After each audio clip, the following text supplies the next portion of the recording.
Good morning, guys. How you doing? What's going on? Welcome to another video on keto. Basically, I just wanted to talk real quick about something that has been going on in my life and how keto has affected that. So basically, I mean, if any guys are watching, more than happy to click elsewhere. I get it. This is going to be female perspective, as be about periods, PMS, eating, all that kind of stuff. So click away, understandable. Go watch one of my recipe videos to make your woman some really nice sweet stuff for when they have their period.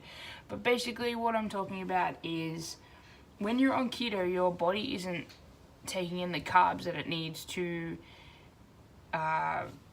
create a routine. So for people who suffer from Hashimoto's, Graves, and any other autoimmune disease that actually affects your estrogen levels, so that affects getting a period. So when that happens, for me, going keto has created a cycle of every 2 weeks I get my period, and I go through. I still only get symptoms, say, once a month, so I only get pretty bad PMS and any of the other symptoms that come with having a period. I only get them once a month, but I get my period twice a month. That is annoying, firstly.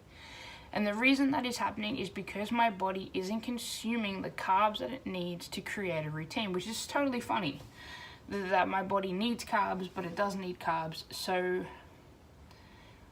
in order for me to have a routine, I know that my period comes when I'm ovulating. Excuse me. So that kind of sucks, but I know that it's coming and it happens. So I've come to grips with that. But a way to create a routine is to sort of do dirty keto in a way. And dirty keto is where I think it's where your keto, say, 80% of the time or 85% of the time, and 15% of that is still carbs, but they're low carbs. So for a person who has an autoimmune disease that affects basically every aspect of my life, I have to pick and choose what carbs go into my body. I've come to grips with having a period every 2 weeks, so I'm not fussed as much as I'd like to fix it. I do think my weight will help with that as well, because a lot of autoimmune diseases can be fixed by just losing weight, which is kind of funny. Your body just can't take on that much weight, and it was never built to take on that much weight. For me, an eye-opening experience was when I got told that walking up one step, you're putting 3 times of your weight through your knees. And I have bad knees as it is. In saying that, so when I was 117 kilos, I was putting 3 times that into my knees going up one step. And that kind of said, well, that's not great. So that's when I kind of started looking into weight loss and trying to figure all that stuff out. Basically, guys,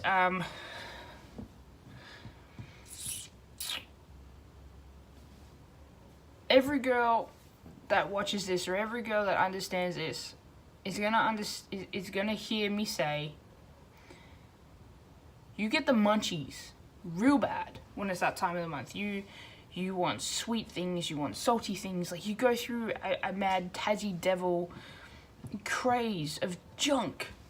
And unfortunately, it hit me hard this time, and for the last 2 days I have been binge eating bread, lollies, chocolate, and everything that is not good for my body. And you can tell in my face, I'm swollen.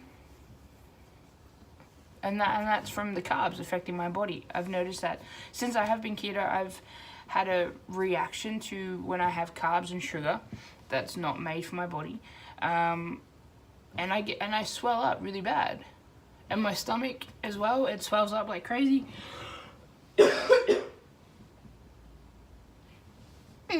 Sorry, guys.